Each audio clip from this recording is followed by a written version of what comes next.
Assalamualaikum warahmatullahi wabarakatuh. Perkenalkan, nama saya Muhammad Fajar Ilani. Saya dari kelompok 9 akan menjelaskan sikap dan kepuasan konsumen. Yang pertama, pengertian sikap konsumen. Sikap konsumen merupakan tanggapan perasaan konsumen yang bisa berupa perasaan suka atau tidak suka terhadap objek tertentu. Misalnya, bagaimana sikap konsumen terhadap kinerja produk, bagaimana sikap konsumen terhadap merek perusahaan. Yang kedua, model sederhana sikap konsumen. Yang pertama, kognitif atau berkaitan dengan pikiran otak seseorang, yaitu apa yang dipikirkan konsumen. Yang kedua, afektif, berkaitan dengan perasaan, jadi sifatnya emosional. Yang ketiga, konatif atau psikomotor, berkaitan dengan tindakan.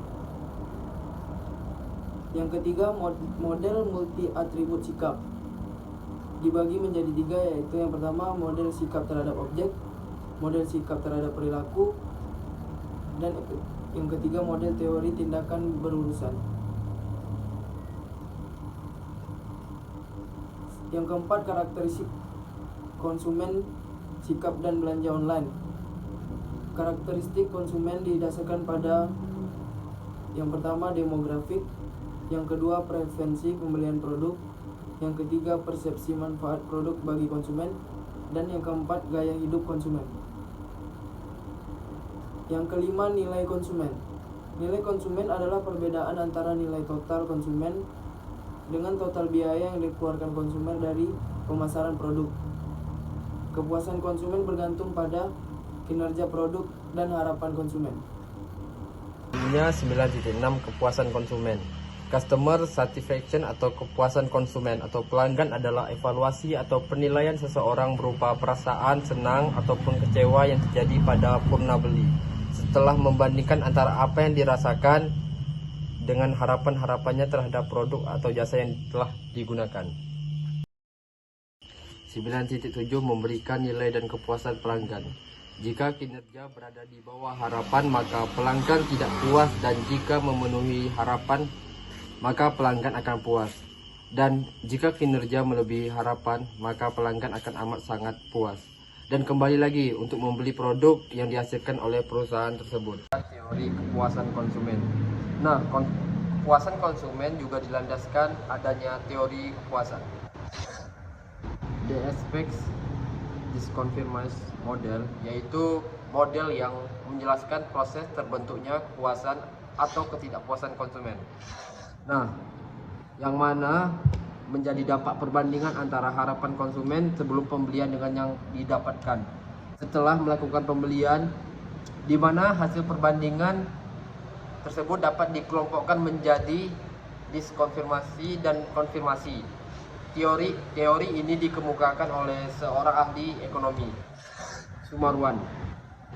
Selanjutnya 9.9 Pengembangan kepuasan konsumen. Pertama, yaitu ada mengetahui kebutuhan dan keinginan konsumen. Yang dimaksud dengan mengetahui kebutuhan dan keinginan konsumen yaitu keinginan manusia akan barang dan jasa yang harus dipenuhi.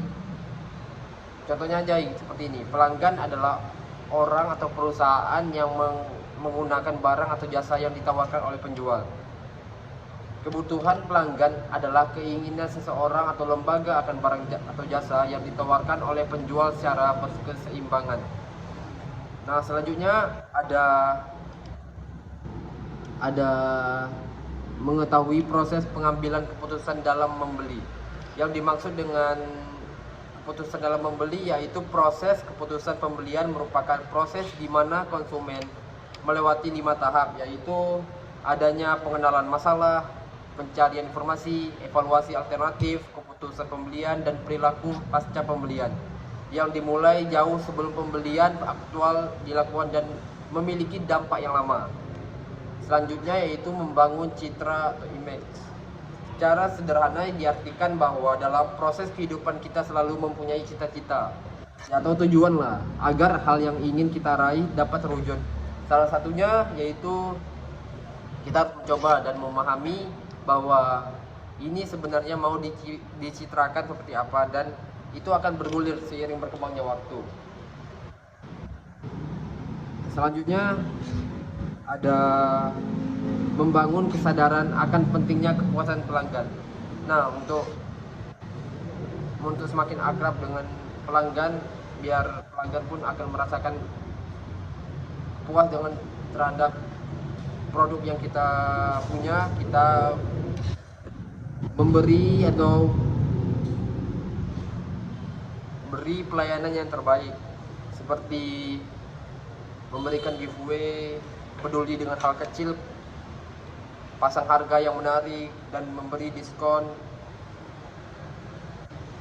dan bisa jadi menjalin komunikasi yang baik dengan konsumen. Selanjutnya 9.10 kualitas produk.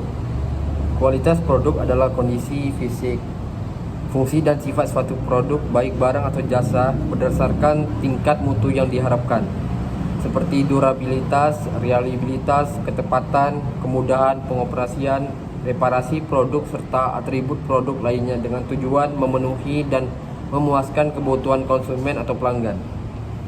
Nah, manfaat dari kualitas produk yaitu meningkatkan reputasi perusahaan, menurunkan biaya, meningkatkan pangsa pasar, dampak internasional, adanya tanggung jawab produk untuk penampilan produk, dan mewujudkan kualitas yang dirasakan penting.